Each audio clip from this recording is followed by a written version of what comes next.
What's good, Muggles fam, and I'm back with another banging banger. Back at it again.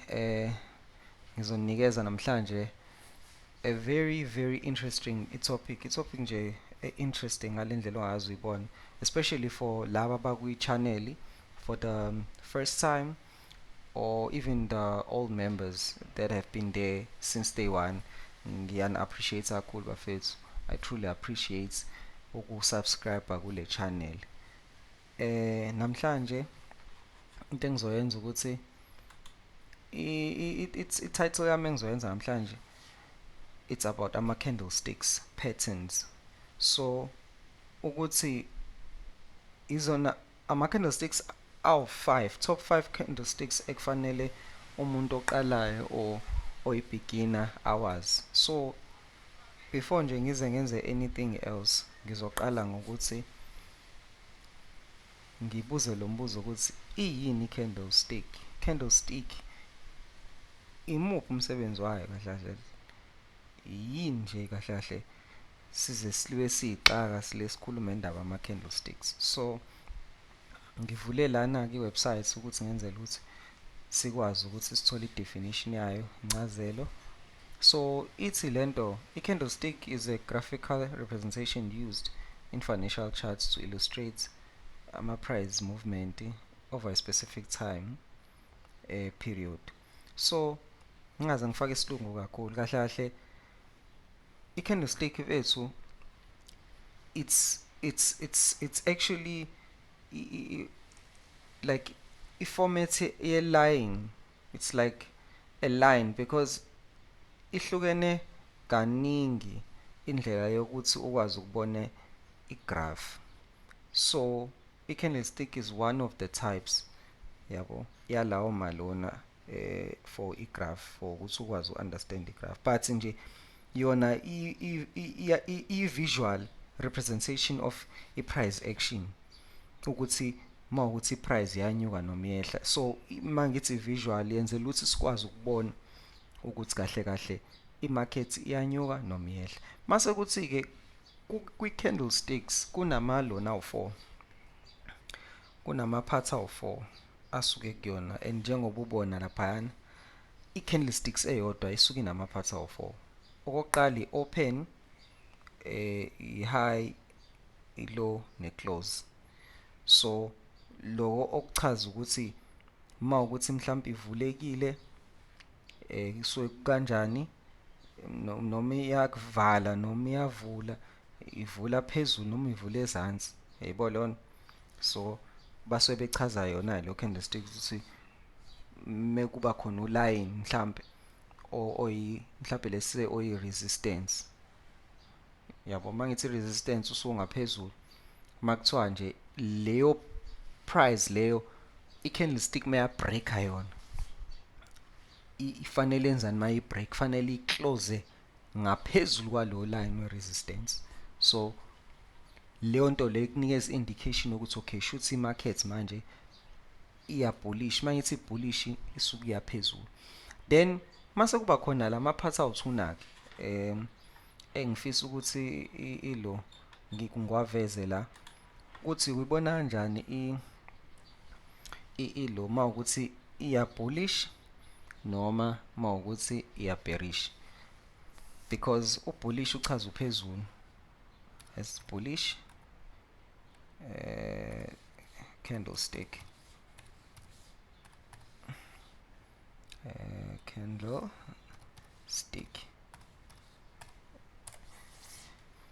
So i-bullish ke candlestick yona uyibona ngokuthi it's either ukhala wayo iba njani, iba white or noma iba green, okusuke kuchaza kona njengoba ubona la i-bullish njengoba i-white.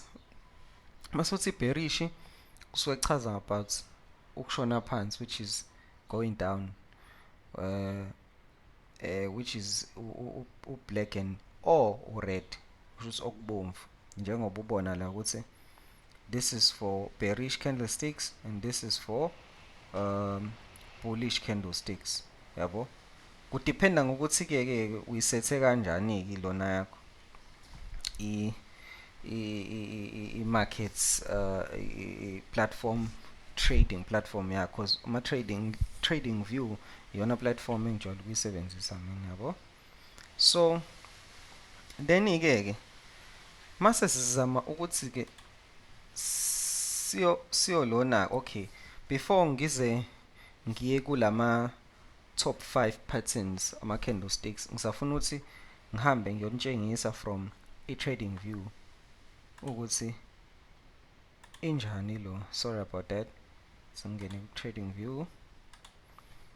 Trading view khona nizobona ukuthi ngikhuluma ama candlesticks kanjani.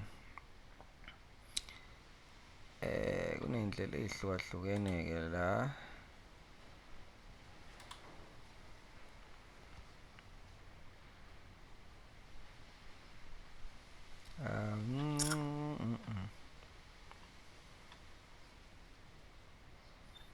So uzokwazi ukuthi vele la namhlanje kunomoya ngalendlela oxa kusathane, so ngicathi ngalendlela i-network yenza ngakhona ibuye ibe affected, but iyavela lento. Ngifuna ukuthi kube visual uyibone lento ukuthi ngisuke ngikhuluma ngani. Sorry about that. Okay.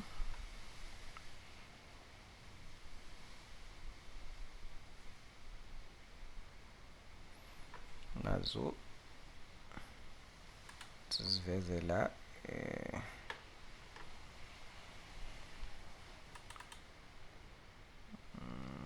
see charts. Danko.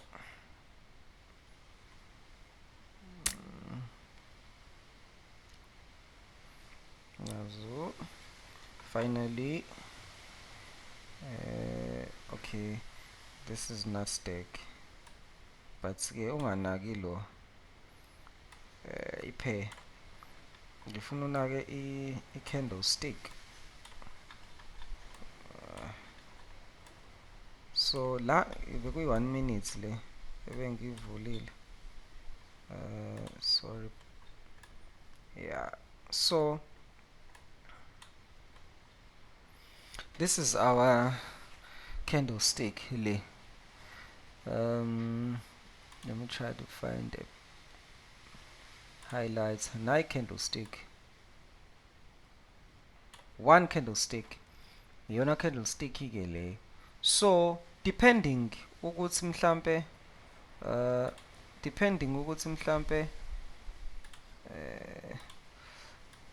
ilona yakho i-resistance yakho ikephi yabo.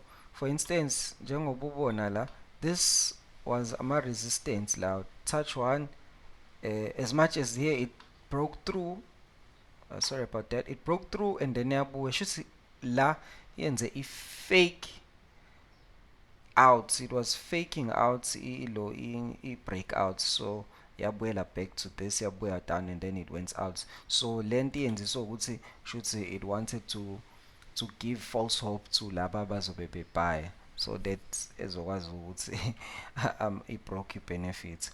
So not into detail lapho, but la ngikhona ukuthi sichaza ngama lo. Uyabona ukuthi ke ebomvu isuka yezansi and egreen isika phezulu. So le ebomvu yezansi it's bearish, then egreen layer phezulu it's bullish. And then let's go back to my loan. Then ke sengichaza ke manje ukuthi imaphi ke lama candlesticks lawa awu5 engiwashoyo, and which are very important uma ukuthi ufuna ukwenza iNasdaq or noma ufuna ukwenza igolide or iUSD, it's up to you. Yabo mina wazi ke ngidila nama fundamentals kakhulu, but loku it's a secret that I would want people to know. So number 1, it's a pin bar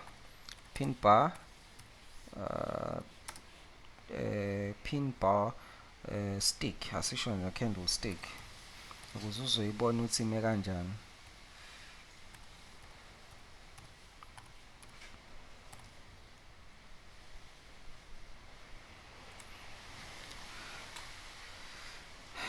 So i-pin bar candlestick, it's actually this, it's this candlestick le. Feke kube khona bullish mase kuba khona bearish. Make sure guys, at all time make sure ukuthi whenever you see le i-pin bar le bullish, it must be at the support level. Mawuyibonile leyo pin bar le, muyibone at the support level, it will indicate or it will show you ukuthi shuthi market manje is about to change direction, shuthi manje siya reverse, it's going back up. Yabo, mayiblue nje kanje ishayi lo umsilo omude kanje, le ibizwa ngebody, azi nje mfethu ukuthi you are buying wena lapho, definitely buying. Then mase kuthi bearish at the resistance, it's i-resistance ile ngaphezulu, once wabona i-pin bar ekanje, umsilo omude ubomvu futhi la ibody yakhona, azi nje mfethu ukuthi i-reversal leyo ibuyela down to earth. Yabo, that is our first candlestick. Le isuke ikunikeza an idea ukuthi I am reversing mina as the markets, okay? So, and then let's go to number 2, engulfing pattern. Engulfing pattern usuke kahle, sorry about that, usuke engulfing uze candlestick, okay? Uzoba lula mangitshengisa kwi-visual, yabo. Engulfing, this is what I'm talking about. Nangu engulfing, yabo, candlestick. Lo njengoba umbona engala emncane kunalo ngala, this indication ebitshengisa ukuthi i-market was actually going up, yabo, it was going up. But yeah, if ever mawukuthi ilo i-market yona lo o-green uba ngala, mase lo bomvu uba ngala, it gives you an indication right here. It gives you an indication ukuthi the market is going down. Yabo? It's actually telling you, it's an indication ukuthi naveze ngiyadilika manje. Yabo lonto. So that is number 2, engulfing pattern. Then number 3, doji candle. Let's go check it. Doji candle.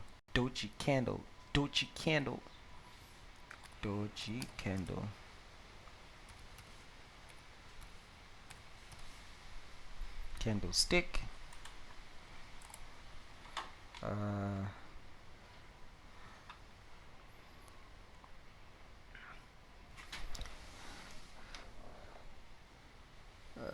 Doji candle right here. So i-doji candle kahle into esuke ichazayo, isuke ichaza ukuthi yabo manje angizazi ukuthi ngifuna ukuyaphi, ngi-in between, angikwazi ukuthi ngibe nesiqiniseko sokuthi whether ngifuna ukunyuka noma ngifuna ukuya ezansi.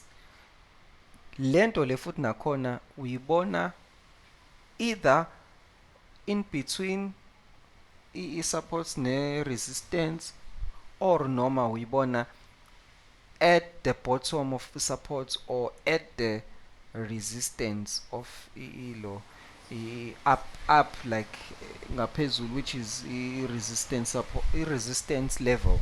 That's what I'm trying to say. So la suku inganayo isho market uthi izwa ngakayo. So now ngeke uzuthatheka ama trade lapho. You can't do that because it's either isuku izoshintsha indlela yokuhamba or noma nje ayazi izolibele i-consolidate, yabo. That's Jodi candle. Then let's go to number 3. Or number 4 njalo, because number 3 weights low. Then mase kuba i-morning star. Let's go to i-morning star. Morning star. morning star, candlestick, candle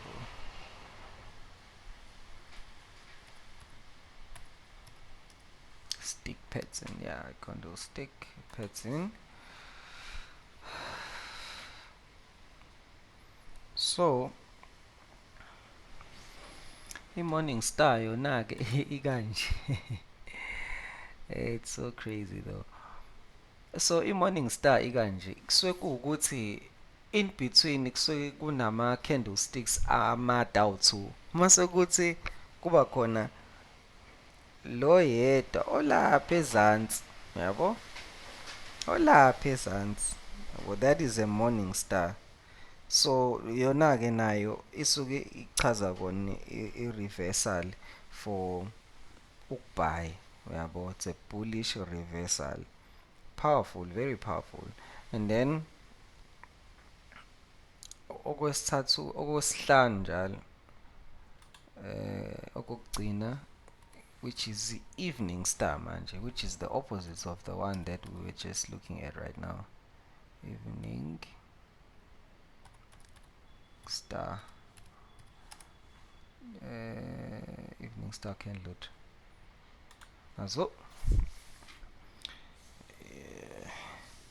it's the same thing nakhona, yabo, iyona nje into efanayo, yabo, ukuthi yona ithini, isuke ichaza nayo i-reversal, ilona i-reversal ye-bearish, isho ukuthi ngamamazwi it's going down, yabo.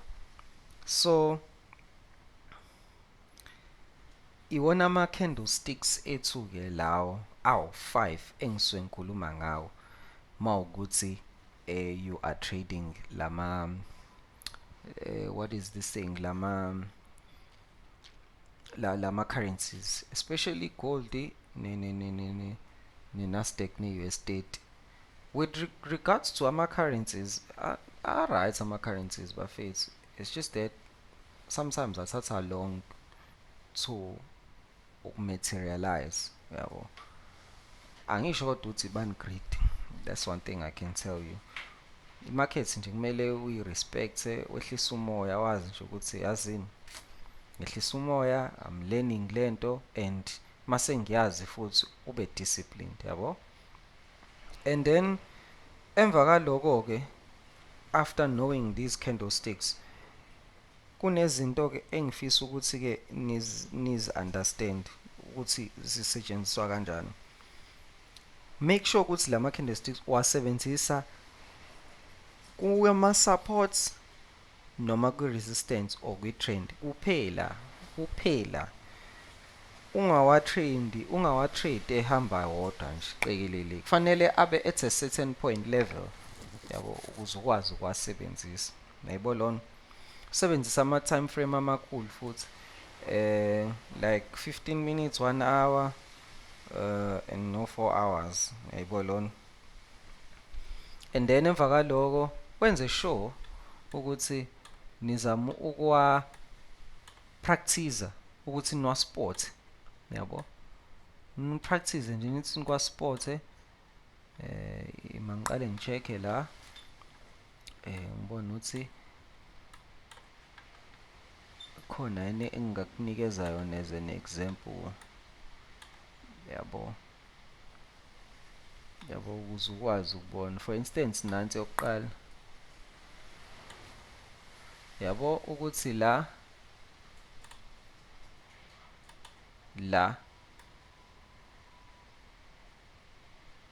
ukuthi yabo ukuthi ubalwa le candlesticks ebomvu nale ephakathi nendawo, that is an engulfing, and iyakutshengisa ukuthi njengoba ibomvu kala nangala, yabo ukuthi njani i-green lokho okuncane, singamamazi vele it was actually going down.